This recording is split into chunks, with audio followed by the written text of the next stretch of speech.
The pair were traveling from London to Bruges, Belgium. They were staying in a hotel on the island of La Ferne. The pair were told to get out of London before Christmas. They wanted to visit a medieval town in Belgium. Harry and his colleagues are staying in Bruges for a few days while they wait for the papers to arrive in London. They are hoping the papers will arrive in time for them to hide out in the city, but they are also hoping that they will be able to get a job in London once they return to the UK. The pair met up in Bruges to watch a Dutch movie being shot in the Belgian city. They went to the Groothuis Museum, where the Belgians sheltered fugitive English kings from being murdered. Ray Cranham calls Mr. Blakely, Mr. Cranham and Miss Murray at hotel in Bruges, Belgium. He leaves a series of messages, including, "Why aren't you in when I told you to be in? I'm not even pissed. I had 5 pints of beer and 6 bottles. You'll never guess what. I've got a date with a girl in the film business." The Belgian film business Raymond says he's going to touch a phial of Jesus Christ's blood on the altar of the Basilica of the Holy Blood in Bruges. He says he'll go up in the queue and touch it, which is what you do, but he won't touch it because it's Jesus' blood. Raymond: "I have to reconcile myself with the fact that, yes, I have killed people. Not many people, apart from one person, Danny Alabon's brother. He was just trying to protect his brother, like you or I would. I know I didn't mean to, but because of the choices I made and the course that I put into action, a little boy isn't here anymore and he'll never be here again. I will always have killed that little boy. That ain't ever going away, ever, unless maybe I go away. Don't even think like that, Raymond.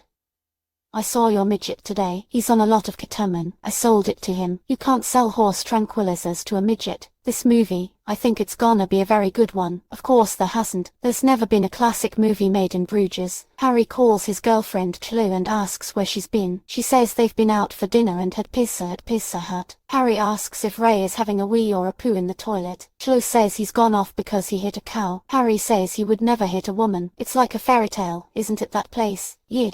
I'm not sure if it's really his cup of tea. It's not really his thing. Go check outside the door. There are no bowling alleys in Bruges, Harry.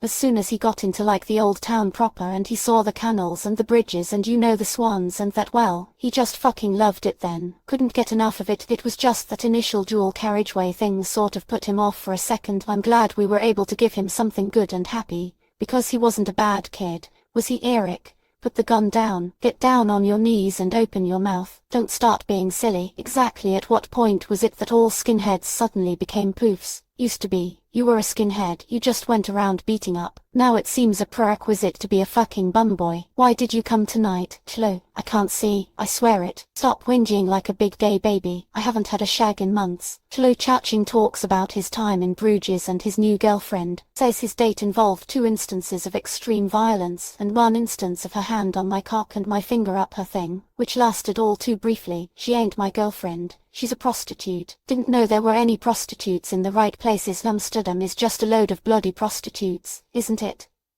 There's gonna be a war between the blacks and between the whites. I'm fighting with the blacks. The whites are gonna get their heads kicked in. I thought I'd get a better price for my pussy here. Oh, you two are weird. Would you like some cocaine? I've also got some acid and some ecstasy. Have filicates. I know. Did the dwarf off? I think the Time Bandits did he. Lots of midgets. Dwarves top themselves, Shitloads. Would you ever think about it? Oh, would you ever thinking about Yuri?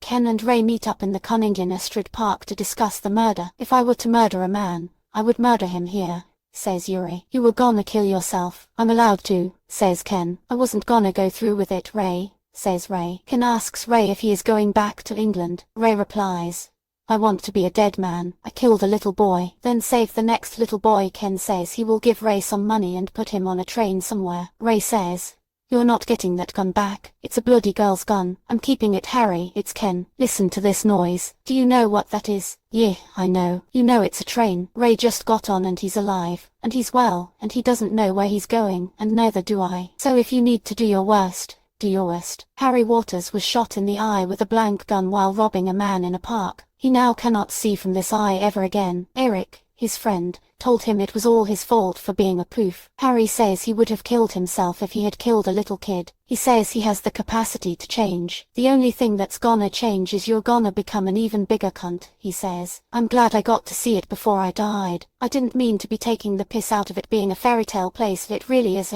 it's just a shame it's in Belgium, really. But then you figure, if it wasn't in Belgium, if it was somewhere good, There'd be too many people coming to see. It would spoil the whole thing. Mr. Waters says he's not going to do nothing to you just cause you're standing about like Robert fucking Powell. Eric, the blind boy, is downstairs at the bar. You can't kill a kid and expect to get away with it, Mr. Waters says. Harry and Ray are shot at by a woman and her baby in their hotel room in London. Harry decides to jump into a canal to escape the gunfire. Ray and Mary refuse to let Harry leave the hotel and take the baby with them.